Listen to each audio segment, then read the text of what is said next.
Hello, ladies, gentlemen, and everyone in between, and welcome back to Bendy and the Dark Revival. Yes, I think we're not too far off the ending. It might be one or two streams, you see. So yes, I am rather excited to continue here. Just let me sort a momentary issue out. Just give me 5 seconds of your time. Okay, right, I suppose we can press X.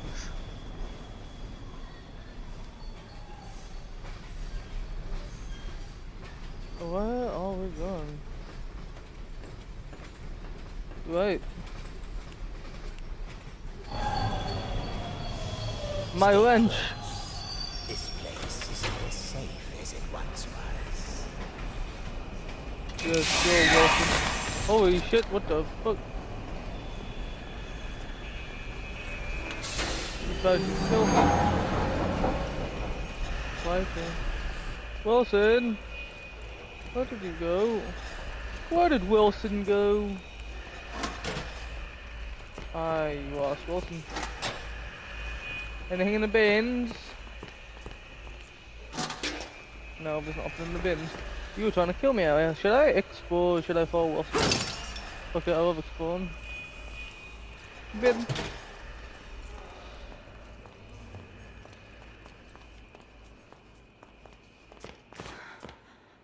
Oh, let me get the phone up there. Alright.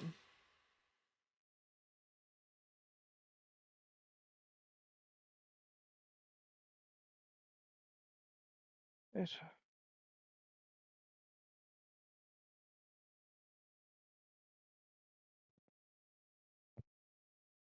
Old Track 77 is a quiet place these days. Ever since that terrible crash a few years back, people don't like to hang around.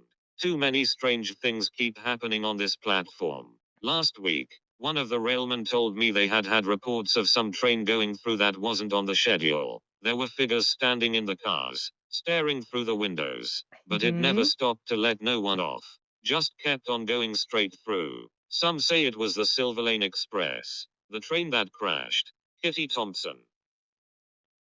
Okay, that's interesting.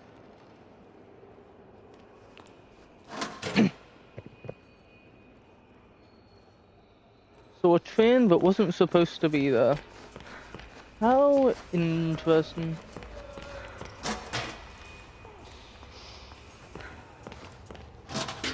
Oh, my wrench is fully charged. Oh, shucks, I can't take with you.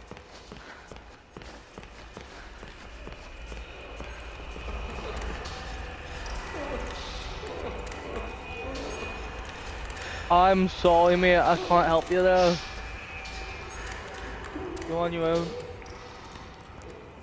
Well, that's there, but I'll still open it just in case.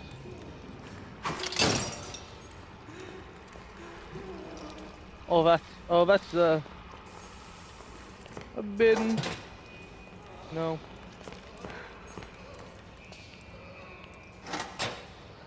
Nothing in the bins, gosh on it. Yeah, you are fucking The awesome. demon's evil continues to spread.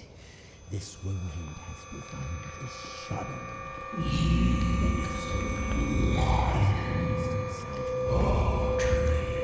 Be quiet. What did you say? Nothing. It was nothing. So the ink demon's in my head. Almost there. But who Just should I a trust, quick the ink stop. demon or Wilson? Won't take but I a just don't moment. like Wilson, I'll trust the ink demon. But the ink demon, oh, I don't know. Wilson. What am I supposed to do? The subject will stand in the designated location. Jesus Christ, pal, I'll stand in the designated... Is that an axe? Give me the axe, please. Okay, I'll stand in your fucking designated location. What have we done? Lethal object detected. The subject will submit all weapons for further screening. Disarm now. Should I disarm? That seems like a bad idea. I can search it. Fine, I'll fucking disarm. Wait, is that a Tommy gun? Can I take the Tommy gun, please? Please let me take the goddamn Tommy gun.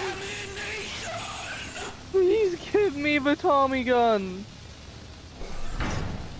Give me the Tommy gun. Subject is cleared for entry. That's the fucking Tommy gun. Please. Please let me have the Tommy gun. I'm begging you. Please. Hi, well, how the fuck did you get here? Civilized What the world. fuck? How do you like my signal towers? They nullify the Ink Demon's powers, so he cannot pass them. I wish I could say I invented them, but it seems our friends at the Gent Corporation had a demon problem of their own long ago. Damn, Wilson. Hello? Woman?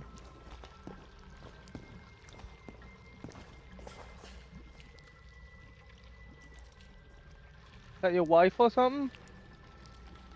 And now, my dear, if you'll excuse me, I have a lot to prepare.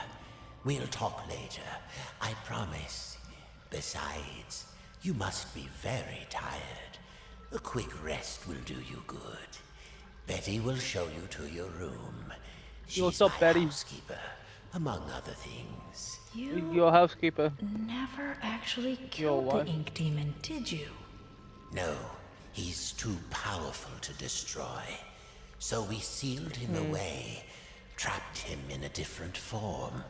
One that was smaller, harmless. Bendy. It was a fitting prison, although he seems to have found a way to free himself. But enough talk. We'll deal with that soon enough. There's some nice fresh blankets all laid out for you. You'll be dreaming in no time. Wait, Wilson? Oh, cheers, One dude. more thing. If you needed my help, why didn't you just ask? Would you have believed me? Yeah, probably Come not. along, Fair enough. and no more dawdling. This way now. I like her. She is. No more dawdling. Oh, you're here at last. It's so exciting finally having you with us. Now, to give you some bearings, we're currently standing in the south wing. Wilson's laboratory is South wing. downstairs. And then there's the north wing. Yeah. Jesus Christ, you're going awfully slow. I can, but I can't even get that slow. The ink demon got in there a while ago, and ever since, we've had to keep the north wing locked up tight. I'm afraid it's fallen into ruins by now. All those Gosh. juicy, lovely books gone to waste. Only Books. keepers go there these days, and they'll tear you apart limb from limb if Wilson isn't with you. So, mind your distance, and you'll be just fine. I got it. Mind my distance. I'm gonna have to go down now, aren't I? It's not very often I have guests to look after, especially one I can actually talk to. Almost Yeah? everyone here either can't speak or they're completely mad. Oh. So why are you not mad or can't speak? All right, here we are. Best room That's in odd. the house. Cheers, love. You should see where I sleep. Ugh. But this room, oh, just perfect. I saw to every detail. Bed is clean. The bathroom is on the left. Sorry about the stains. I did try my best to get them out. Thank you.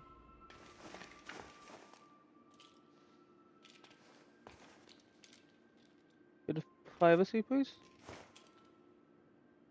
Oh, am I supposed to go back up to her? Talk. Did you have any questions? Is it always night here? It's always dark, if that's what you mean. For as long as I can remember. Damn. Are you very old? No. As far as I Damn. understand it, I'm something quite new. Although, I didn't turn out the way I was supposed to. One in a long line of failed experiments. But Wilson will keep trying. That's sad. And do you trust Wilson? This is the realm of the ink demon. The shadow hangs over us all. I don't trust anyone. But Wilson takes care of me, keeps me safe. He once said I remind him of something he called his mother. Tell me, is that What? a good thing, where you two are from? I'm not sure. I don't think I ever had one. Well, no matter.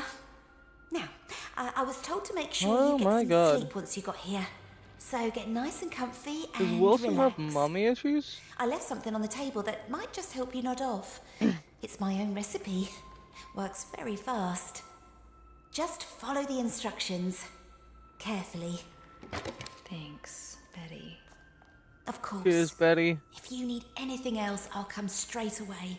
I'm always up. Got it. Just Jeffrey.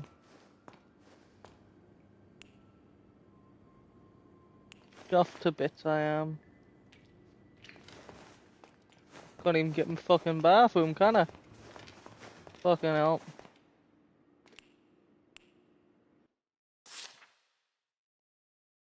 There's an entire fucking story?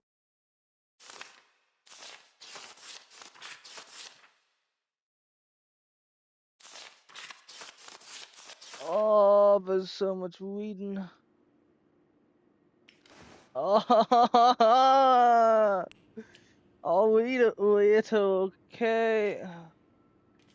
But what if I do this now? Will I not have time to read it later? Gilson. What's a Gilson?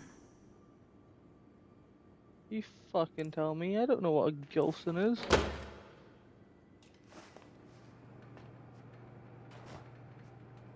Hello.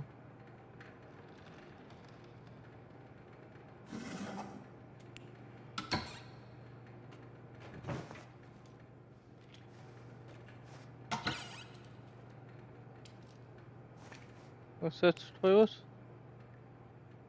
Oh, no. Not what I meant to do. Oh my gosh. I guess I have to wash my hands. What the fuck? Can I go in now?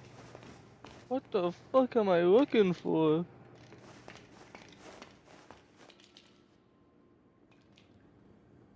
Can't take any of those.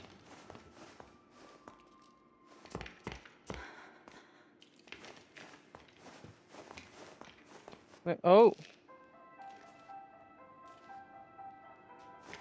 Nice. Gilson. What is a... Do I have it? What's in my inventory?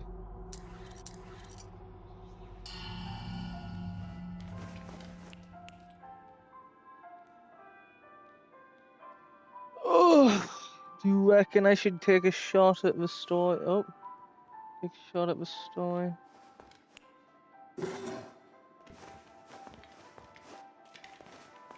Nice tunes.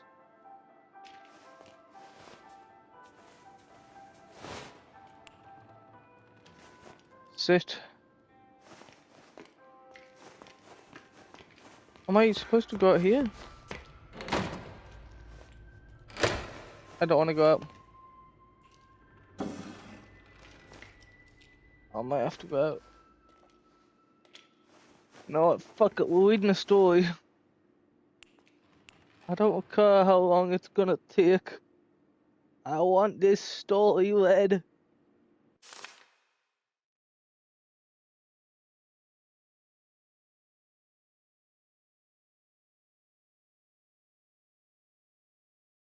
Let's just hope my speech to text can read everything.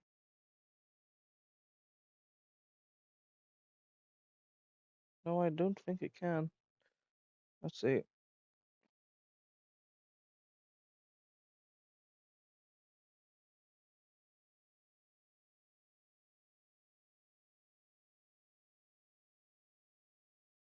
Right then. The Mug and the Maiden, Volume 1 by Sir Wilton Moore. Chapter 1. The Dangerous Forest. Once upon a time, in a faraway land, there lived a mug of cheese. But it was not an ordinary mug of cheese as you would find in any home or kitchen of the age. No, this mug of cheese was a distant descendant of one of the three Grand Flagon kings, the same kings who had charged on horseback to defend their capital city during the unforgettable conquests of the previous century. To which of these Flagon kings he hailed from, the mug was unsure, but still, there was honor and courage in his heart. His family line heralded of deeds long past that had forever changed the course of Stoop history. Did he have a name? Of course all mugs of cheese have names. This is common knowledge. Just as every fruit bat is really named Stanley, the mug of cheese was named Rick for the cracked. What a name. I can sal you say, cracked. Indeed this mug of cheese bears no damage that falls silent, you small-minded base. For therein lies our intriguing story.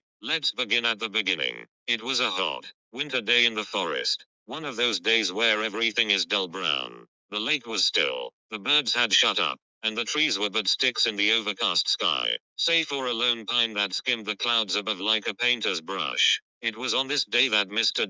Mouse was in a hurry. He had just been named as Vermin of the Year by the Socrates brethren that lived under the old church, and it was customary for the honoree to bring fine port wine cheese to the ceremony. There were only hours to locate some of the precious cuisine. Fortunately, Mr.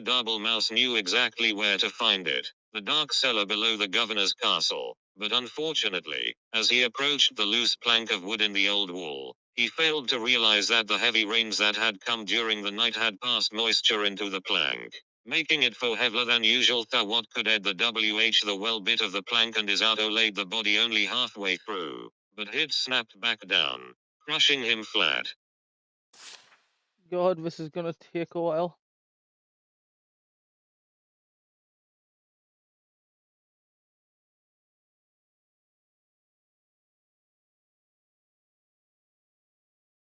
Let's just left an entire chunk out.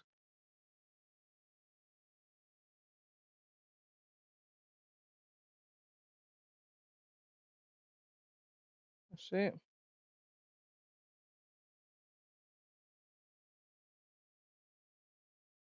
Let's see. After all, this story is not about Mr. Mouse. Or had you forgotten the mug of cheese already? I can see how you might connect the two. Mr.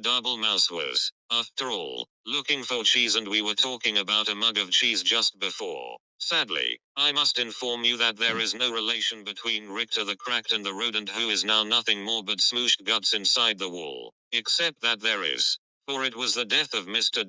Mouse that started all the trouble. You see, when things die, they tend to smell, and that's just what Mr. Mouse did. But that's not all. His body, pinned between the outside and inside of the wood wall, had made a perfect passage for the hot winter wind. The wind therefore carried the stench of his decaying mouse carcass deeper into the governor's home. Like a snaking, twisting wisp of terror, the smell settled into a little tavern near the courtyard of the castle. Here, soldiers would spend many long hours when there was no bloodlust to soothe with battle. Strong ales and red meats filled the menu from back to front at this rustic, medieval greasy spoon. Mostly, the customers came to look upon the barmaiden, Maxine, who was actually named Rita. Rita was, by far, the best-looking creature in all the governor's county. There was a beautiful dear woman just over the hill, but no one knew that. By day, Rita scrubbed her tavern so clean you could eat off of it, which was fortunate, as it was a place you indeed would be eating, since it was a tavern. By night, she served her customers with charm, grace, but mostly with drinks. Did I mention that Rita was married? Well, I am mentioning it now. Rita was married. What Her the fuck husband's is name this was story? James. He didn't do much, until he died. The smell of Mr. Mouse knocked him flat, and that, my friends, was that. Oh dear, this story has barely begun and already we've killed two major characters. Needless to say, Rita was deeply distressed by the whole thing.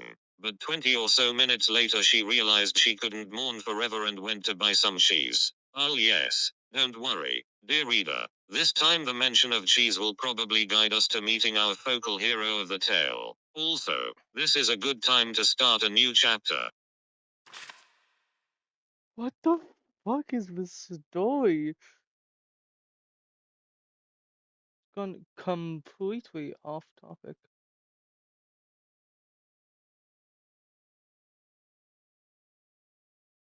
I have to chunk out. I'm trying to.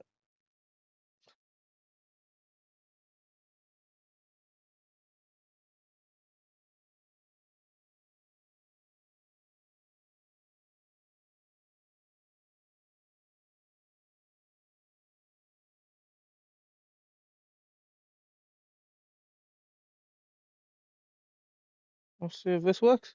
Chapter 2. A new chapter. Rita entered the cheese shop with her guns blazing. I am speaking metaphorically, of course. By which I mean she entered the cheese shop quite determined to buy some cheese. This was because, just the night before, as her husband, James, was taking note of a weird smell in the room, she had invented a delicious new concoction, a cheddar cider. It was sure to be a hit with her patrons. After all, the governor's county only had two exports, cheese and grapes, and she couldn't possibly make a drink from a grape. But back to the cheese shop scene. Rita knocked on the counter loudly with her fist, causing the nearby cat to do absolutely nothing, as cats do. From behind the wall, she heard a stir as someone was crashing through piles of cheese to make their way toward her. Stuck in bit uel do mir el elon utain crumo and went Europe alien thin his hat low je one heard Ben Mia bing a long rope pulled across his chest, with loops of provolone linked like sausages over one shoulder. His eyes were big, and his ears were bigger still. A smile of kindness erupted from his face as he locked eyes with Rita. My, the Kurds are kind to me this hour. Hello and welcome, he bellowed. Rita bowed low and promptly began to cry. The shop owner looked at her, perplexed. What did I say wrong? The barmaiden sniffed and snooted and finally answered. Forgive me, for my husband has just died and I'm out of Swiss. I am going to pause now in the story to ask myself why Mr. Doublemouse went to the cellar in the governor's house for cheese if there was a cheese shop nearby. I think it's best that we overlook this glaring problem in the plot. Don't you? Now, back to the story at hand. Rita purchased a large amount of cheese from the shop owner. She bought cheese wheels and cheese melts and cheese slices. She bought cheese whistles and cheese bread. She bought cheese paper and cheese sandwiches. She bought so much cheese in fact that she had lost track of all she had obtained, and just dumped all the fromage into a large burlap sack for the return journey to the tavern. Well, I think the man who was well, the man who's reading this story has gone mad, and I think my phone's starting to go mad. Give me a moment.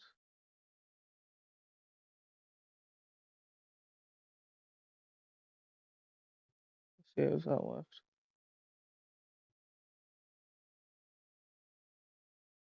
Goodbye, Retail, the shop owner called as he waved farewell. Goodbye, Daniel, she called back. His name was Murray, by the way. Overburdened by her treasures, Rita made her way home, following the main His road name to was the Murray, by the castle. way. But, as it always happens, the road was now under repair. A man with a skinny mule was plowing up the dirt so that he could put down new cobblestone.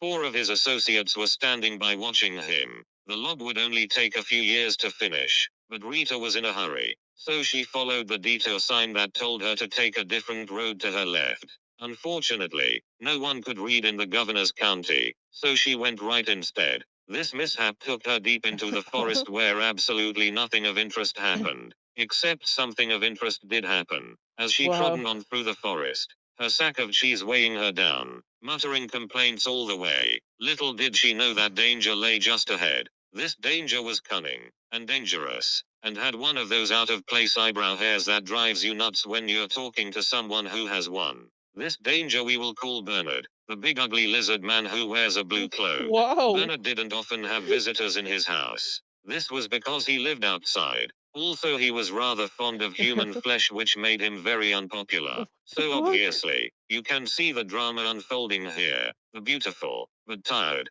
Rita huffing and puffing up the winding path as she approaches a certain doom. Bernard, watching from behind a nearby tree, licking his lips. Oh, the tension is tense, is it not? At this point in time, we must pause again to ponder all the possibilities that can happen now in our story. 2 characters have died already. Surely a third wouldn't hurt anything? Are you perhaps just reading this story because you want to see who will get the axe next? You are a little warped. Do you know that? Well then, let's see what happened next. Bernard stepped from behind his hiding place, his eyebrow hair gleaming in the fading sun. Dear madam, why must you pass through so fast? He called with his eyes glimmering. I must get home, Bernard, because, for one, it's getting late and I have customers to serve, and second, because you eat people, Rita replied. Because you eat people is madness. Well, this is went completely off the fucking game, but I am so down for it. Give me story, man. Poppycock, balderdash, codswallop. I won't hear these les against my character, he detested. Forel, Bernard, the big ugly lizard man who wears a blue cloak. Have completely reformed myself. PL on tears. A blue. Rita squinted suspiciously at him. You have. Oh, could you give me a moment? Fuck off. Damn it!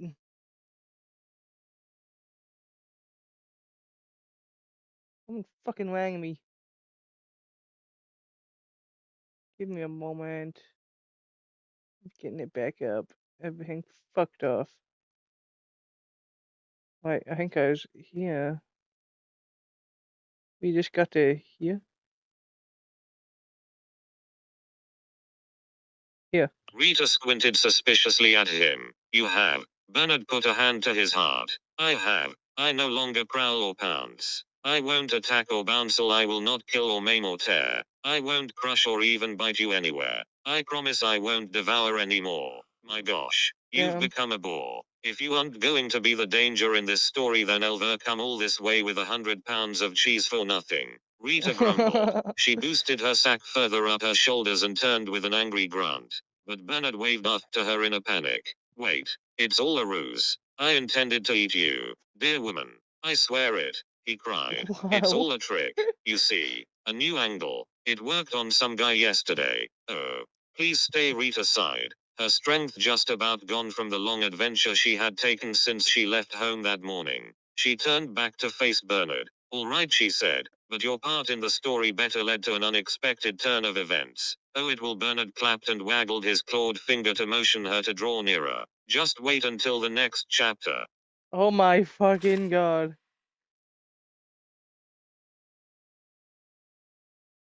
What is this story?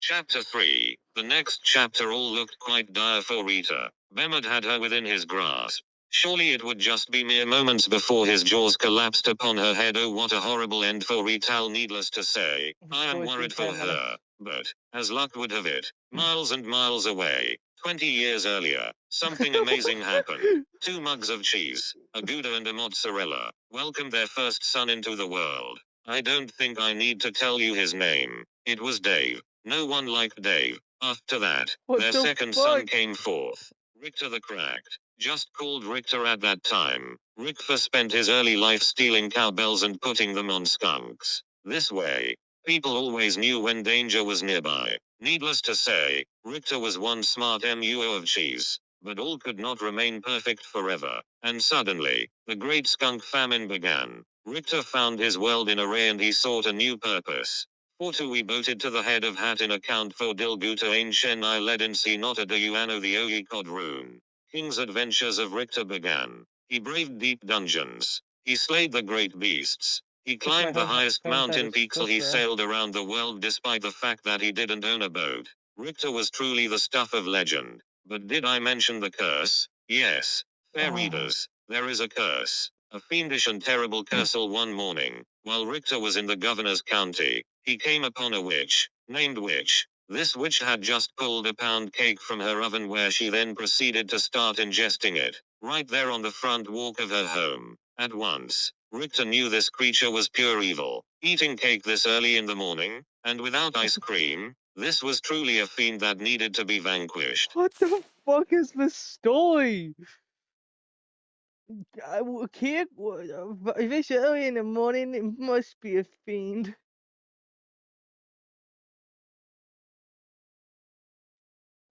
Without ice cream?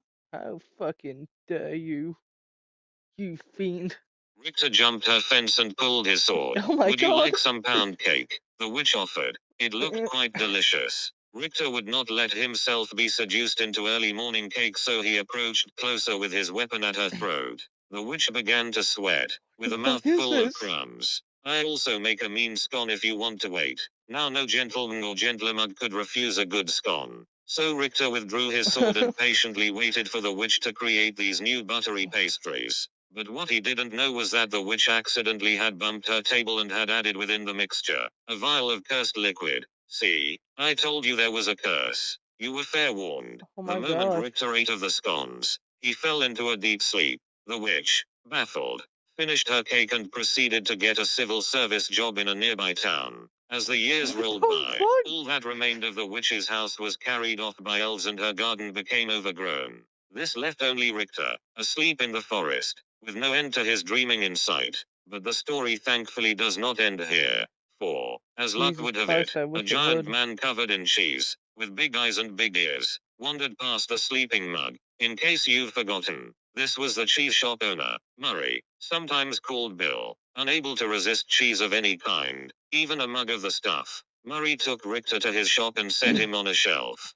Here, Richter sat for many years until this very fateful day. You see, in Rita's haste to gather up all the cheese she had purchased, she had swept a few things that did not belong to her into the sack as well. These items Fucking included the cat on the shoplifting? counter, a personalized pen, Wait, Murray's what? cash box. I What? think she'll be hearing about this one eventually. And last but not least, Richter himself, still deeply How do you asleep. take a So now that our person? two stories have come together, let's discover what happened next to Rita and Richter in the climax chapter. How do you accidentally take a person? And the money box and the cat. It's madness. That's not very good. Let's see if that looks better. Let's see if that. Chapter 4, the climax chapter. It was the same hot winter day in the forest and Mrs. Doublemouse was finally starting to get concerned. Just down the road, Rita was being drawn toward an almost certainly bloody and horrific end to her life. Bernard was just moments from taking her within his lizard jaws, and mere hours from trimming his eyebrows. Rita stood her ground. She was no damsel in distress, but simply a person who was pretty damn tired by this point. She pulled the burlap sack of cheese from her body and swung it hard with every last bit of strength she had left in her. A near-shattering crack broke through the silent trees as the bag made contact with Bernard's shocked face. His teeth flew in all Oh my directions, god. falling like pebbles to the ground. His eyeballs dislodged and rolled into a nearby stream. What the His fuck? jawbone turned completely around and planted itself on the back of his head. Oh my Bernard god. ran screaming into the woods, never to be seen again this week. His cries faded and the forest once again fell soft and quiet. A cow walked by. Rita, still standing with her sack outstretched in her arms, stood wide-eyed at what had last happened. Surely, no cheese in her bag was hard enough for that kind of impact. As she placed her burlap sack upon the dirt and peeled it open, she was amazed to find Richter, the mug of cheese, inside and looking quite dazed. He had awakened and the curse was finally lifted. Somewhere behind a desk, the witch looked up and nodded with a smile. But, oh dearie Adderall, look what was now upon his mug body. A Gekra-colored emerald, the very mark of a warrior. His hers Laumi was finally complete. Richter, yes, it is true that Richter really didn't do anything important in the attack on Bernard. Just by Richter being where he was at the perfect time, he had saved Rita. The fates were with them. Ritter and Rita talked and laughed and ate cheese until the sun went down fully. Ixiom end up fell a penal and headed back to the tavern where they were met. This is mostly because the guys had found out that Rita was now single.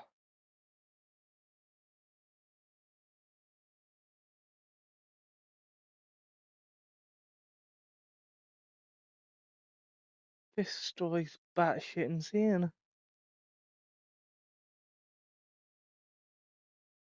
It's batshit insane. As the night wore on into the early morning of the hours, the tavern remained alive in the castle courtyard with singing and dancing and cheddar cider. Oh, what a celebration. But like all parties of such proportion, eventually everyone sobers up and you have to go home. Before long, it was dawn. The sun began to rise steadily in the west, marking a fresh adventure on the horizon. A wind of a new direction began to blow with a more steady pace. It skittered across the ground and found its way between the floorboards of the governor's castle. Here, against all odds, it found the barely remaining body of Mr. Doublemouse. The wind carried the stench shit, far yeah, beyond the him. borders of the castle, over the mountains, and deep within a dark cave, where evil slept. What the heck is that smell? Said Evil, awakening with hellfire burning behind his eyes. Eventually, news of this great evil spread from town to town until it reached the ears of Richter the Cracked. He polished his sword and gathered some crumbs of bread to store in his mug.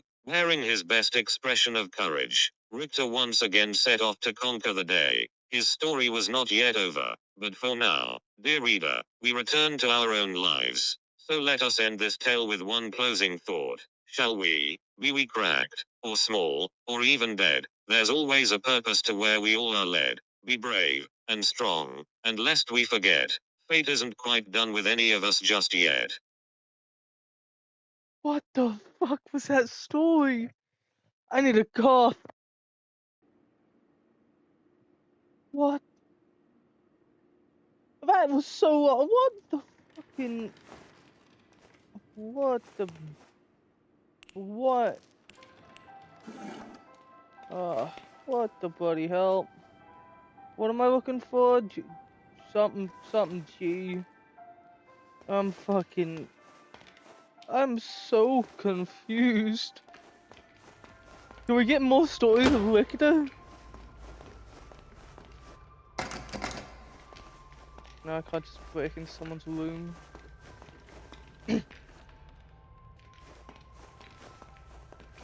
Oh, tip, I'll take a tip. The machine speaks to me, revealing its many possibilities. What I can accomplish using its power Yep, is beyond any measure.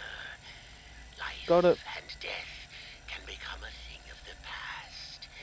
Poverty and hunger, a distant memory. I can remake the world anew. But does the world deserve such a gift?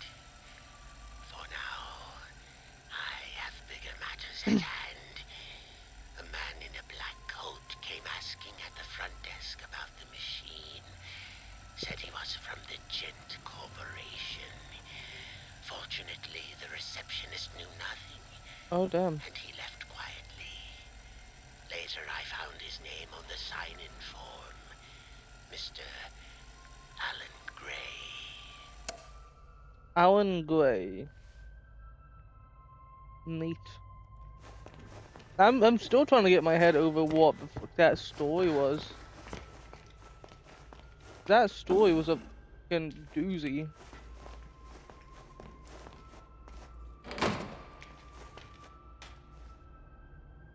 It seems like it. Fuck off. This doesn't help at all. Oh, bugger it. So many. Wait, is it? Nothing here. What one's that? Well, that didn't tell me anything. What the fuck? Well, fuck it, I'm reading it. Hey, ain't no one can stop me now. It's the reading episode. It's the book episode.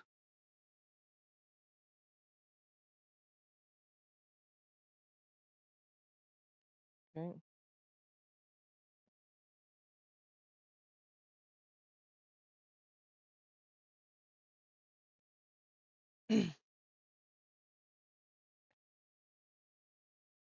Chapter 7.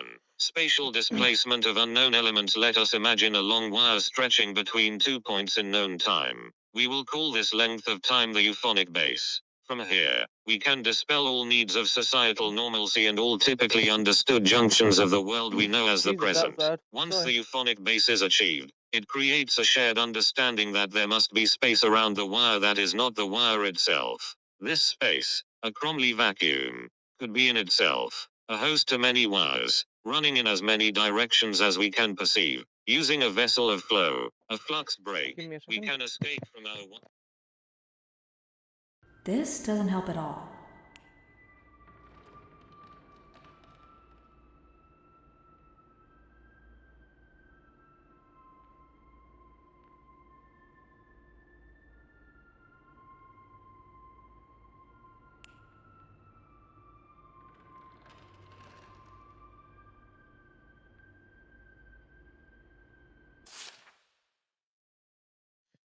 Sorry about that.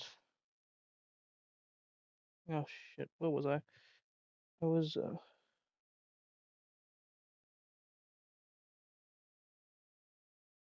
I'll start from the bottom bit. Once the euphonic base is achieved, it creates a shared understanding that there must be space around the wire that is not the wire itself. This space, a Cromley vacuum, could be in itself a host to many wires, running in as many directions as we can perceive. Using a vessel of flow, a flux break, we can escape from our wire to another wire. This allows us to not just reveal these alterate timescapes, but command them with a larger understanding of their existence. Further still, in theory, we can bring elements of one world into another, displacing matter into a new state regardless of the current host wire's rules. The reality and function of the elements becomes a new euphonic. Yes. Nothing here.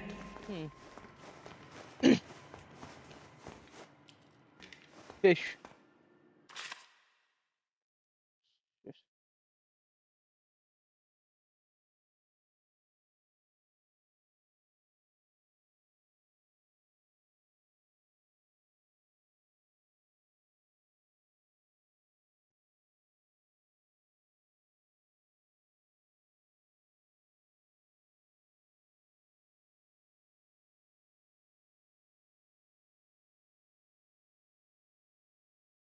Right, hopefully that's good. The yellow perch. If you find yourself looking for hard fighting fish that won't rip your hands, you should look You no. know what? Fuck it, I'm not reading So all I'm the. looking for a fish? There's gotta be one here somewhere. That was an important one actually. I'm not reading that actually. But I'm looking for fish. Okay, got it. No, I'll read this because it does say what it's about. I'll read it. I'll get you. I'll get it to read. If you find yourself looking for hard fighting fish that won't rip your hands, you should look no further than the common yellow perch. This freshwater fish is always quick to bite anything they can get their jaws on. The best way to catch yourself one is work your bait, worms, minnows or larvae, toward the bottom of the water and good your line back up. You don't need much seasoning when it comes time to cook it either. The flavor of the yellow perch is built right in. Good eatings. The Gilson fish. This is one strange little fish that is pretty hard to come by. The Gilson is not known to be easy to catch and will ignore most bait. To make matters worse, the Gilson can move very fast, making it a rare sight. In the end, I was apt to snatch me up this little guy with a very clever solution. Apparently, the Gilson is sensitive to sound vibrations and will go into shock upon hearing some sweet music. So crank up the tunes and this fish will be easy to grab. Crush up the Gilson into powder and stir into water for a powerful, soothing drink. So music. I'll have to find it first, no, don't I?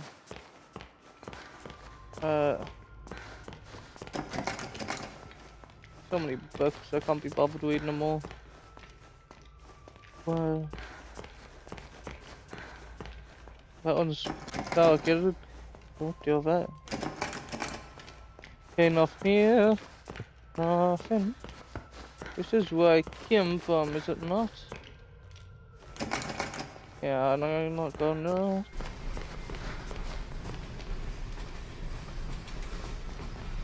I hear movement.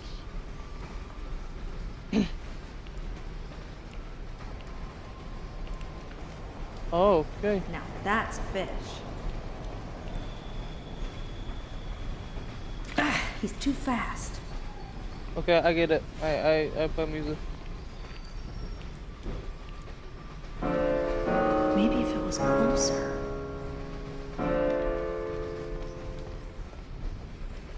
No. Do I have to move the piano?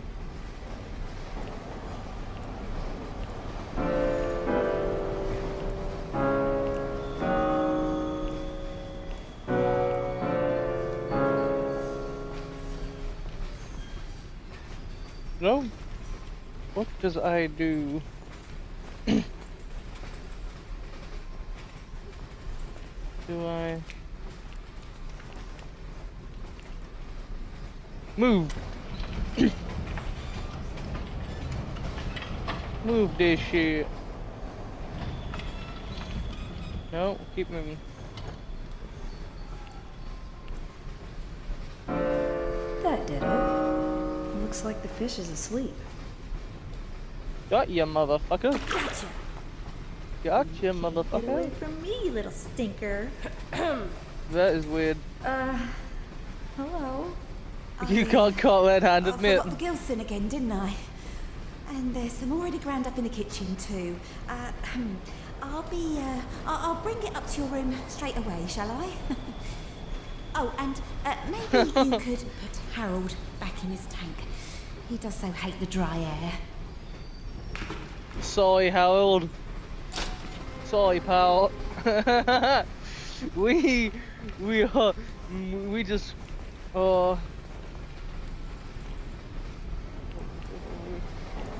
fucking insane. Fuck you, Harold. Yeah, they made us fucking insane. Sons of bitches.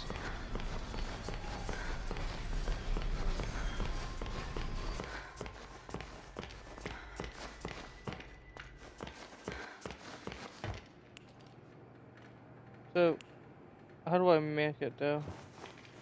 It's probably what is it? But then, put a bit of water in that. Now, just 3 sips of water. One. 1. How big's a sip? That's a matter of opinion. 1. No, 2.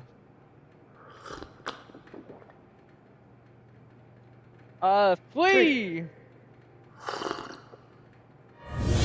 Holy shit! Where's my dog, woman?